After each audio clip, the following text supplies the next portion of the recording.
Embiid. He's all the way up there at number 3 in the Eastern Conference fan voting. And you'd be crazy not to give him your vote. What he's done this season has been nothing short of... And we've got time for a quick pregame report. With that being said, let's head to the sideline and our Hall of Famer, David Aldridge. D.A.? Well, Ben Simmons was the top. He sure has. First NBA All-Star ever out of Australia. Thanks, David. Now a look at Philadelphia's starting lineup. In the backcourt, Simmons and Richardson. Harris and Embiid together in the middle. And it's Thibault in at the small forward. And for Boston, Walker and Brown, they're manning the backcourt. D out there with Jason Tatum. And it's Tice in at the 5, roaming the paint.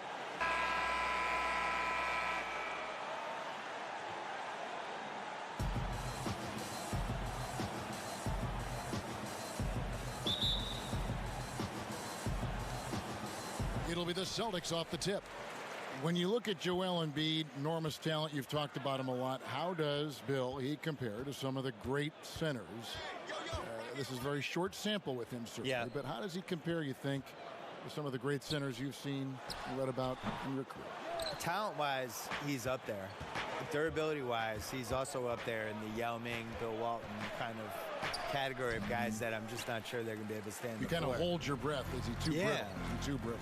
I don't like some of the decisions he makes. I think he shoots too many threes. The big thing for him is conditioning.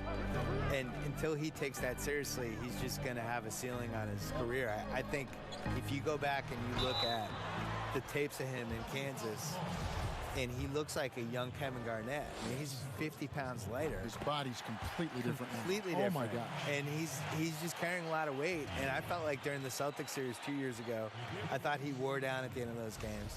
So he's got to figure that out because that's the thing that's holding him back right now. Both free throws good from D. Here's Thibault. Pass to Embiid.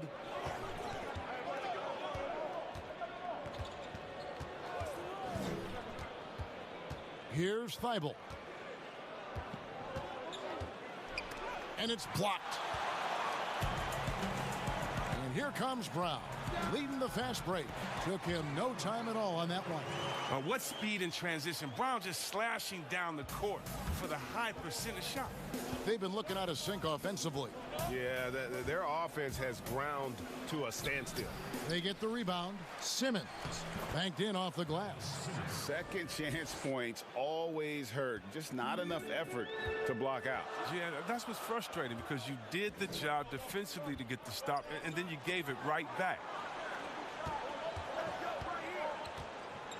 D guarded by Harris. D passes to Tatum over Harris. Tatum's shot is off. For Philadelphia, they've gone just 1 of 4 to get this game started. Here's Embiid and the dunk by Embiid. It's easy to admire Embiid. I mean, the game seems to come so easy to the big fella, especially when it comes to dunking. Bill, do you ever think we're going to eliminate conferences in the NBA playoff seeding? I think that they would have done a 16-seed no-conference playoff format years ago. I think they were really worried about the travel, though.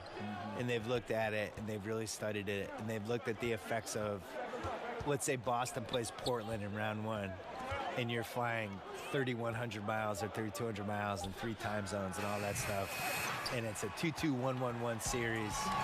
What is the effect on the team if it goes 7? I think they're really afraid of it. I wish they did it. I don't like the conferences.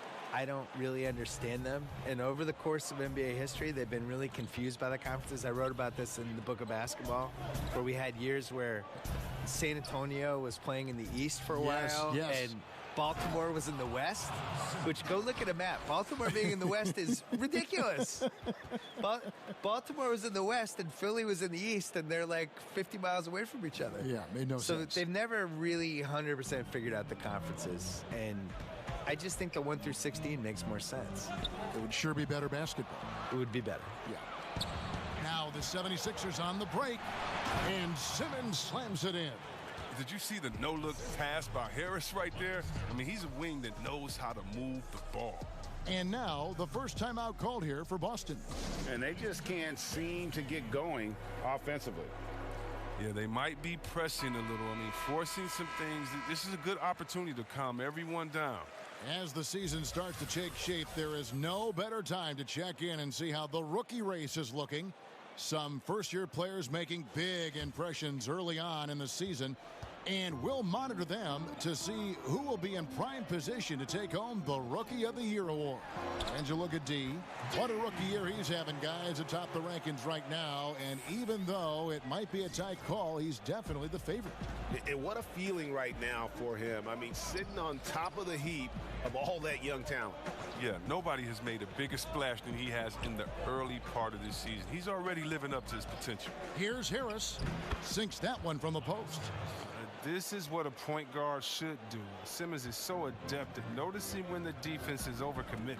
Walker finds Tice. Bill, you study pop culture. The 2K Esports League is a phenomenon right now, which is sweeping the country. Do you think that's going to alter the perception of gaming in any way? Yeah, I would say it has one of the best chances of any esports league to succeed because people just love basketball. And you can feel it there in the offseason. The shift in basketball content and the fact that it's now a 12-month-a-year sport for us. And now it goes from the playoffs to the draft to where people going in free agency. And then that plays out for a month, and then something else will happen. All of a sudden it's August. Summer leagues yeah, are summer coming leagues up. happening, and then all of a sudden the season's close, and then you just kind of recycle, and it's a 12-month-a-year sport. Right. And the call will be against D. That's his first foul. There's the pass to Thibault. Simmons dishes to Harris. And that'll be 2 free throws coming up. Officials on the call with the foul. Bill, I wanted to go back to what you were talking about with the 2K League, and you mentioned how basketball has grown into essentially a 12-month-a-year sport. For me, a 2K Esports League just makes sense. It fits into that. I think people love the players. I think they care about these athletes, and just in basketball, so much more in the other sports. And for me, it's really gratifying because I've loved basketball my whole life. And for a while there, when I grew up as a kid, they were tape delaying the finals. And, you know, it was like the second-tier league. And now to see how popular it is and how much people love it, it's just, I feel like I was in early. I'm sure you do too. Absolutely. I mean, when Magic Johnson is a rookie and starting at center in Game 6 in Philadelphia, yes. And it was tape delayed. And it was tape delayed. My beloved Boston Celtics won the 1981 title. And it was on tape delay in Boston, and I went to bed, and my dad woke me up to watch the game for me, and it's not even 40 years ago. So I think the other thing that really helps with the 2K Esports League is that these guys play 2K, the actual players. Yeah, right. They care about it. They care about it. They have an incredible amount of time on their hands because they're too famous and they can't go anywhere. So they're in hotel suites. They're bringing with the PlayStation or Xbox with them. They're playing their friends. They're playing each other online. And this is what they're doing all day. So with Ben Simmons and Joel Embiid, you have 2 players who consistently look to score in the paint. Yep. What's the best way, do you think, to blend those 2 talents? Trade Ben Simmons. I think that would be the best way. I don't think long-term that this is a fit together because he can't shoot. And you can cheat it, and you can have him move off screens, and you can have him try to establish the fast break and all that stuff. But we saw in the playoffs, when everything slows down, they didn't know where to put him on the basketball court. And he basically became Ben Wallace in the mid-2000s, like setting screens for people and rebounding. And for Embiid, I want to surround Embiid with shooters. I want to model a team almost like Milwaukee did with Giannis. I want somebody who can handle the ball not only in fast break but half court too. And I just don't think they work together. I think there's a ceiling when you have those 2 guys as your best guys. Burke, he's checked in for the 76ers. And so Walker nails both of them. His free throw shooting is something they never need to worry about. He doesn't even know how to go through a cold streak. Burke kicks to Embiid. Back to Burke. Pass to Embiid. Shot clock at 6. He dishes it to Ennis. The 3. And Cancer pulls it down. Celtics trail by 4. Here's D. Doesn't go for him. Now the 76ers take it the other way. They're moving on after the tough loss they took at the hands of the Nuggets. Well, I felt like they were never on the same page defensively in that one. Gave up way too many easy shots. And Greg, they just appeared lost out there. I mean, it seemed like they were scrambling on the defensive end of the floor. 2 fouls, and we're not even out of the first quarter. That's not a good pace to set. Boston making some changes. Williams comes in for Tatum. And Marcus Smart is subbed in for Jaylen Brown. Kyle O'Quinn is checked in for the 76ers. Pass to Canner. He kicks to Williams. Pass to D.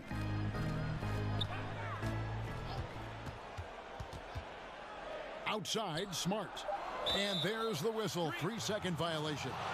Bill, you wear so many hats, writing, producing.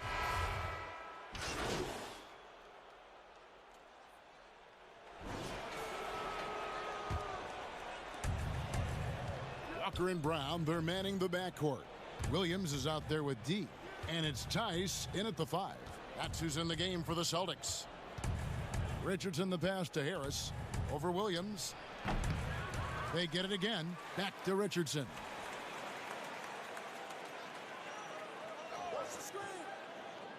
Outside, Simmons. Shot clock at 5. And that's going to be a travel. Let's bring out the 2K leaderboard to see the best up-tempo teams in the league. Number 1, the Celtics. And that's a fun category. Most fans love that kind of up-tempo offense, and these guys are the best in the game playing that style. Tatum, he's checked in for the Celtics. The pass to Tice. And the rejection by Embiid. Awesome timing on the rejection. Embiid, the big fella. You don't want to bring it in around this guy. I mean, like the kick out there, recognizing there's more room outside than inside.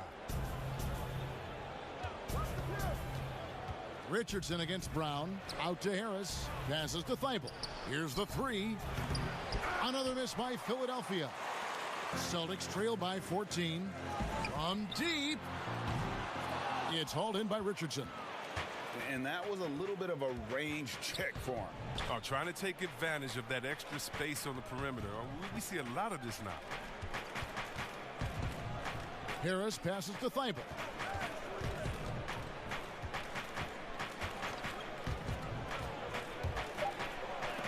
Got a piece of it.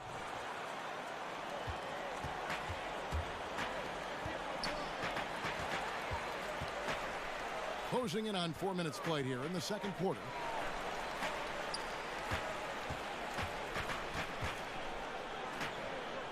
D passes to Brown.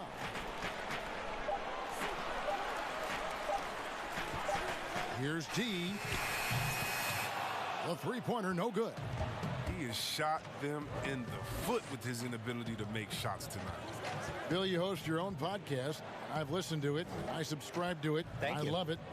What do you make of so many NBA players now doing the same thing? And we have a couple of them. At the Ringer, we have J.J. Redick, and we have Vince Carter and Kent Bazemore. The ones that are good at it take it seriously. It can't be one of those things where, you know, a player says, you know what, I want a podcast, and then it just magically happens. And you got to work on it.